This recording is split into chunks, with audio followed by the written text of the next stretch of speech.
All right, you're still watching News Night. Let's bring in Judita da Silva now. She'll bring us up to speed on happenings in the world of entertainment, arts and culture. Thank you so much, Judita. Good to see you.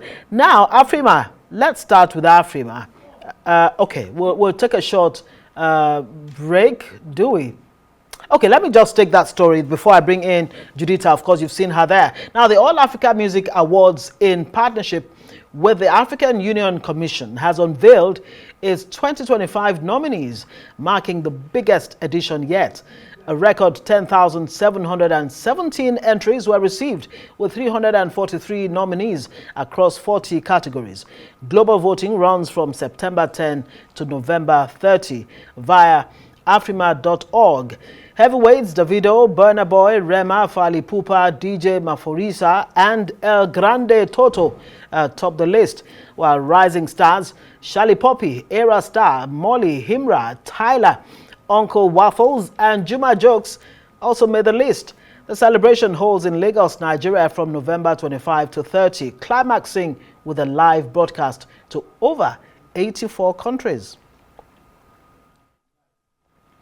Right, we can now be joined by Judita da Silva, joining us, of course, from London for more on this story and the rest of the global entertainment news. Judita, good to see you as always. Now, let's start with our Nigerian artists. They continue to dominate the award circuit on both sides of the Atlantic. Why do you think this country has such an impact on global sound? I think it's a fascinating thing because a lot of us kind of debate, especially on this side, like over in the UK and America, across Europe, we keep debating that why is it that the spearhead of this global takeover of African sound is always Nigeria? And I think like it's just something about the magic of the attitude, because you've seen with what you just read out with the Afrima Awards, the whole pastiche of talent across the continent is so vast, it's so varied. In every quadrant of Africa, you have artists that are really making their stamp and creating an identity and a footprint for them. But when it comes to Nigeria, it's a mixture of the attitude, the ability to create something that has transatlantic appeal, but also it's that when we always say Nigeria no they carry last, it's a mentality, it's an attitude. So when you see artists, particularly on this side of the pond, there is an unapologetic sense of self and almost this kind of attitude that you will take me as I bring myself. I do not bend to anyone. You either jump on the train or get off because it's coming through like an express. And that's something, particularly in America, people find very hard to resist. And I think that it bleeds into the sound, it bleeds into their style, it bleeds into the attitude in the music. And then obviously it bleeds into the success that the music has. So it's kudos to the Nigerian attitude, an unwavering one when it comes to confidence. I mean, very well said. Truly, Nigeria no they come last. You can say that again and over again. Now, in terms of Pan-African recognition, why do the Afrima Awards always create such a buzz for the industry? I think they're really exceptional because when you think about people trying to understand the scope of a continent, the largest continent in the world, it breaks up the quadrants of Africa in a very effective way. And also it sends out this kind of landscape bird's eye view of just how big African sound is. And because everyone feels recognized, everyone feels appreciated, that it doesn't matter what parts of Africa you come from. Once you're making an impact, once you have a sound that's making waves and moving the needle, it's recognized at this awards. That says something, because a lot of times countries outside of Africa are overwhelmed by the size and scope. But having an award ceremony that really gives people a perspective that's controlled but truly all-encompassing really is helpful. And the good thing about this as well is that it also takes into account the diaspora, because the biggest African Afrobeats, African music artist outside of Africa is Aya Nakamura in France. She's been nominated for awards as well. So having an award ceremony that recognizes exactly what African artists are doing in other countries, but still maintaining, flying the flag for the African identity is very important. So it's a credit to the Afrimas for doing so. Absolutely. Now, Judita, let's go to the floating city, otherwise referred to as La Serenissima. The Venice Film Festival has kicked off, and the stars have taken their fashion finery to the red carpet. So does this season look like it can go off without any controversies? Oh gosh, I'm sure the organizers are crossing every finger and toe very tightly that it does, because they do have the looming, not threat, but the looming aura of the Gaza crisis, because with a platform as big as the Venice Film Festival, it's often the playground, the battleground for social activism.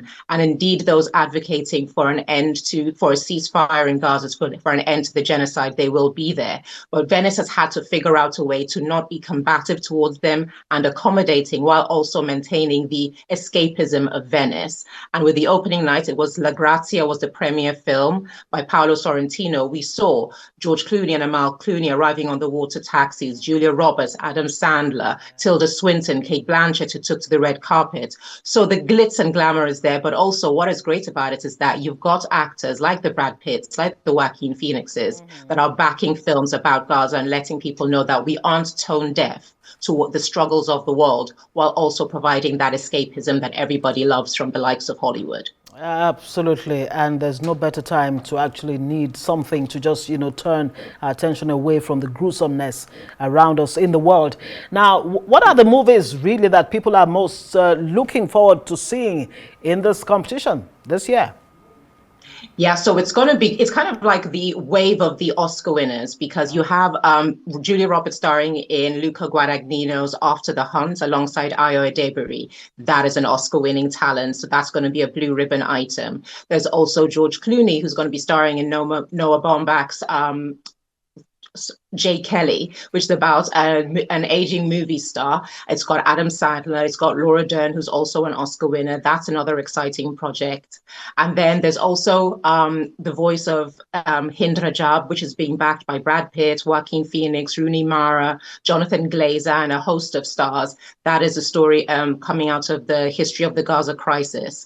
So those are the big ones that people are talking about. But again, Venice, like Cannes, like Berlin, has a mixture of indie talent, international talent, European talent, and also Hollywood talent. And everyone kind of converges, and it creates this idea, the kind of bubbling momentum towards award season of which of the films that everyone's going to be talking about. And more importantly, the films we probably will see be nominated in best international film categories across award season.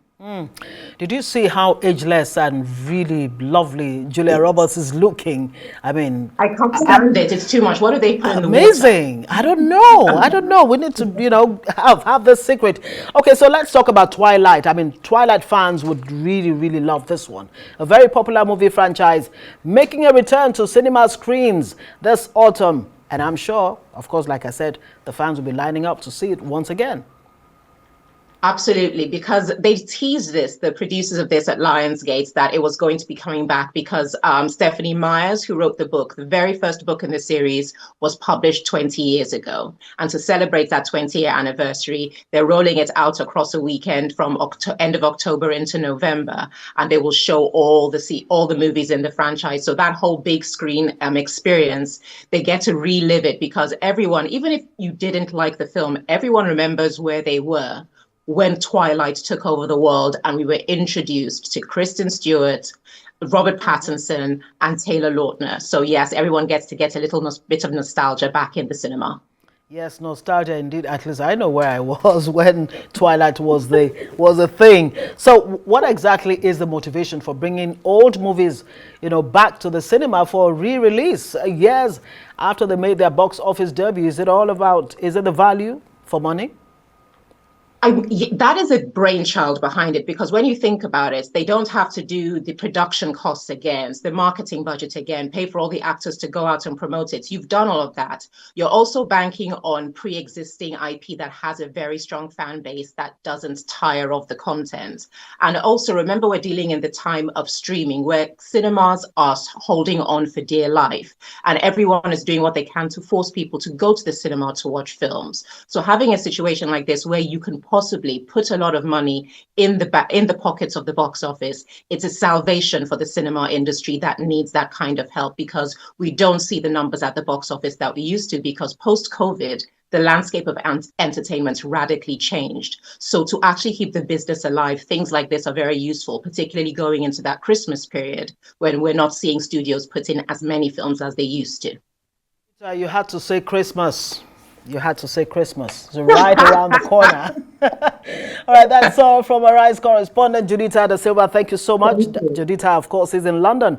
And that's all of today's global entertainment news. And it's the same place that we have to say thank you very much for joining us on Newsnight. It brings us to the end of this edition with me, Ngozi Alebu, from all of us here in Abuja, teams all around the globe. Have a great night.